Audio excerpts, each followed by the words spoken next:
Breaking news as we start with live pictures. 2 a.m. now in the West Bank. You can see things are relatively calm there.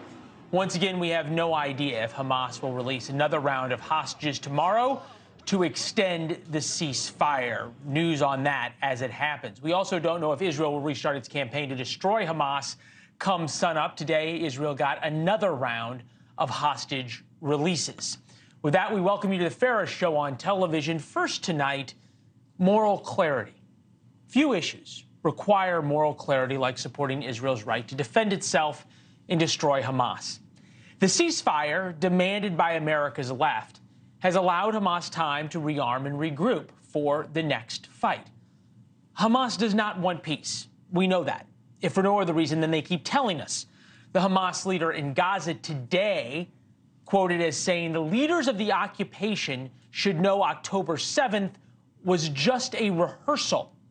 And it's not just attacks from Gaza. 2 Hamas-affiliated gunmen opened fire at a Jerusalem bus stop today, killing 6 and injuring more than a dozen.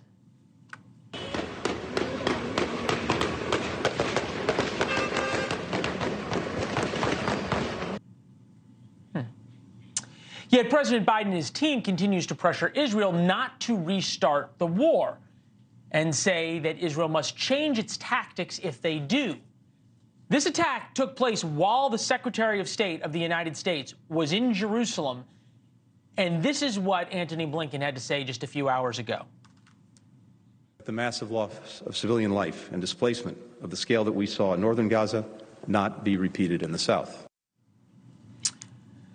So let's be very honest about why Blinken is saying that. It's not for Israel's benefit.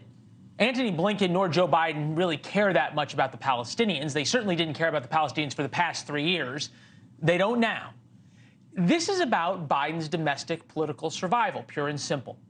An Israeli-American father of a fallen Israeli defense soldier, a major, read an open letter to President Biden at his son's funeral Sunday. Stand back, Mr. President. Don't pressure us. Let us do what we know how to do and what we must do. Defeat evil. We're going to win this one, with you or without. Israel isn't perfect. I lived there for 4 years as a foreign correspondent. But I learned that this is a battle of good and evil, evil being Hamas, not the Palestinians as a group.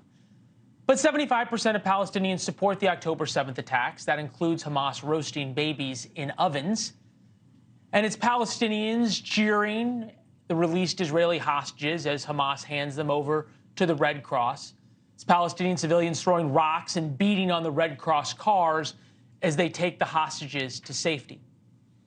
The father of the fallen Israeli officer said to defeat evil requires moral clarity, which happens to be the title of a new ad from presidential hopeful Nikki Haley.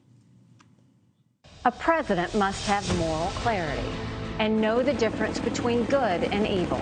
We have to leave behind the chaos and drama of the past and strengthen our country, our pride, and our purpose. Both Presidents Trump and Biden have massively failed the moral clarity test during their time in office. Biden caved over the pro-Hamas, pro-Israel divide in the Democratic Party. Trump was no better after the neo-Nazis carried tiki torches through the streets of Charlottesville, Virginia. But you also had people that were very fine people on both sides.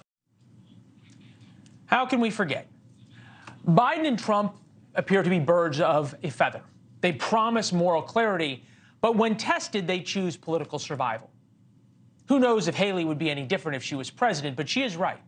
A president must have moral clarity. Thanks for watching. Go to joinnn.com to find NewsNation on your television provider.